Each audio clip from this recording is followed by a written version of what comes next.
So, folks, we've got a little special section of the episode here called Questions from the Fiends Corner, where we have questions from the Heady Wax Fiends Records Club.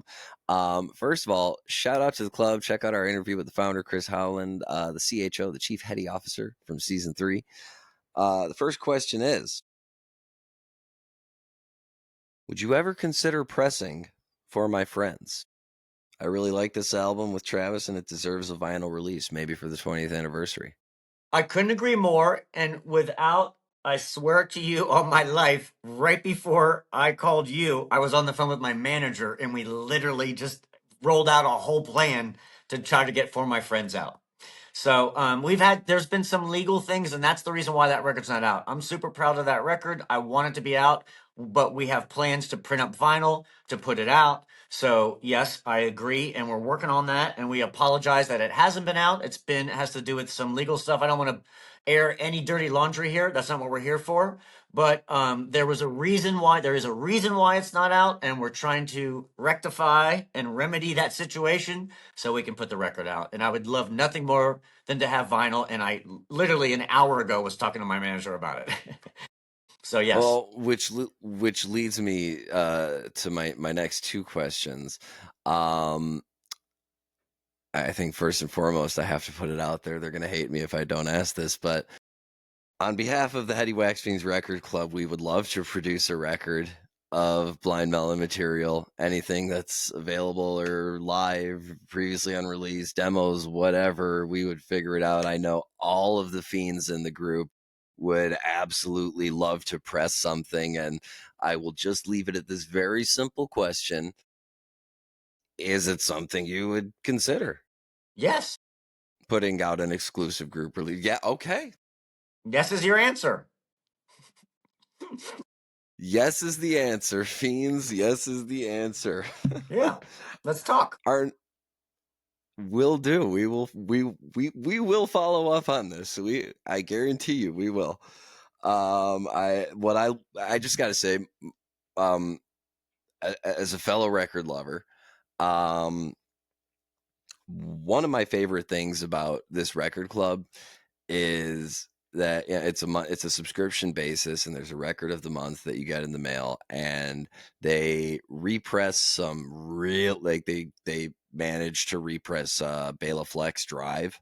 Cool. Wow, cool. And yeah, a couple of they pressed Asher Falero, who's also in this season, his Asher Falero band album Catching Air, and Say She, and a couple of other amazing ones. And they've put the spotlight on some new artists. And the best part about it is that these records go directly into the hands of people who are going to spin them.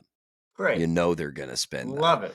And in my opinion, that's the best thing ever, is that you're putting vinyl into the hands of people who are going to use it and not just leave it on the shelf. I love and that. We're going to post about it and talk about it too, which Love is the coolest thing about it. Next question. So I'm going to change the question a little bit because I already asked you your favorite song to play. This is for my friend Justin here. His band, his vocalist was pretty well equipped for Blind Melon songs, so they were huge fans, and they played a few songs. And though they got a great response, no matter which song of theirs, or of yours rather, they played, his favorite song to play was St. Andrew's Fall. Wow. Well, So, yeah. Wow. Cool. Rather than ask you about your favorite song, I'd love to ask you about your feelings about that song. Well, that song's really heavy, and I'll try to tell the story in a really short way. And I've told the story before, but you got to tell the story to talk about the song. We were playing a very famous place called St. Andrew's Hall, and that's in Detroit. And this is in the early '90s. We were on tour. We were still in a van at that point, so it's near the beginning of our career. And we played the show, and it's one of those great clubs that also has an amazing backstage. It's like a second floor, and you kind of look out over the city. Anyway, after the show that night, we're all high-fiving about how great the show was, feeling like we're on top of the world. And someone said, "Hey, look out the window. It looks like some girl's going to jump off of a roof." And we looked out of a window, and we all watched a girl jump 21 stories. That's a real story. That's a real story. and it changed our life, and it changed Shannon's life. And we drove to the next place in total silence. It was just one of the most heartbreaking, crazy things. I mean, we saw her leap. You know, I can picture her. I can picture the whole thing. It was she did a swan dive, and it was really sad. Anyway, a few days later, you know, I started hearing, you know, St. Andrews Fall, St. Andrews Hall. The name, we go back and forth with the name. It was called St. Andrews Falls, called St. Andrews Hall, depending on the record it was released on. Yeah, that song is really heavy. So, you know, 20 Stories Below, all that, that's about that song was inspired. Yeah. Yeah. So anyway, That's that's that's uh, that song. uh, Yeah. Shannon had a way of interpreting what we were going through, and he would write about it, and he would like deliver the song where you were like, "That was 100% my experience." When I hear that song and what how it makes me feel, regardless of the lyrics, just the way it makes me feel, you know, it just he just had such a great way of saying, "This is what we've been through, and I'm going to write about it." And he was amazing at that, you know. All the songs are like that. Paper Scratcher is about the guy we used to walk by who was a homeless man that Shannon used to go and talk to on La Brea. We'd walk down La Brea and Shannon would talk to this guy. We called him Paper Scratcher. So every song is like, it was just our lives. Shannon was writing about what was happening around us. It was, you know.